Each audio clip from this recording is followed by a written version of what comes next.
Kapolri Jenderal Polisi Listio Sigit Prabowo mengimbau masyarakat yang akan mudik bisa mengatur waktu perjalanan. Hal itu diyakini menjadi cara agar dapat menghindari puncak arus mudik Lebaran 2024. Menurut Kapolri, hal itu disarankan karena adanya lonjakan pemudik pada tahun ini dibandingkan momen sebelumnya. Berdasarkan data dari Kementerian Perhubungan, setidaknya ada peningkatan 65% masyarakat yang mudik dibandingkan 2023.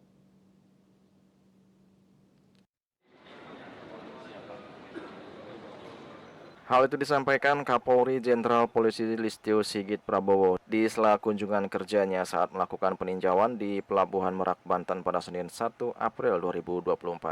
Peninjauan dilakukan dalam rangka guna memastikan kesiapan mudik Lebaran di Pelabuhan Merak agar dalam pelaksanaannya nanti tidak mengalami kendala.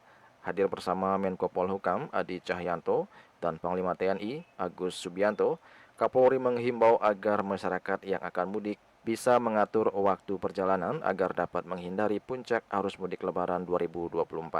Menurut Kapolri, hal itu disarankan karena adanya lonjakan pemudik pada tahun ini dibandingkan momen sebelumnya.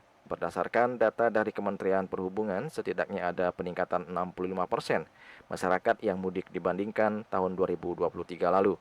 Kapolri pun memastikan akan adanya pengawalan kepada pemudik di daerah rawan kejahatan maupun kecelakaan.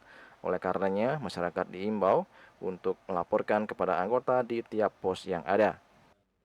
Kami semua menghimbau agar mudiknya bisa berjalan dengan aman dan lancar, agar apabila tidak ada kegiatan bisa melaksanakan mudik lebih awal dan lebih cepat.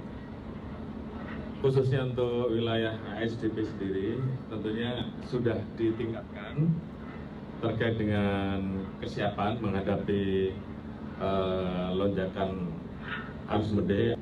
Kemudian tentunya untuk pengamanan, tadi seperti disampaikan oleh Bapak Menko Polhukam bahwa terkait dengan kekhawatiran ataupun apabila masyarakat merasa bahwa di dalam perjalanannya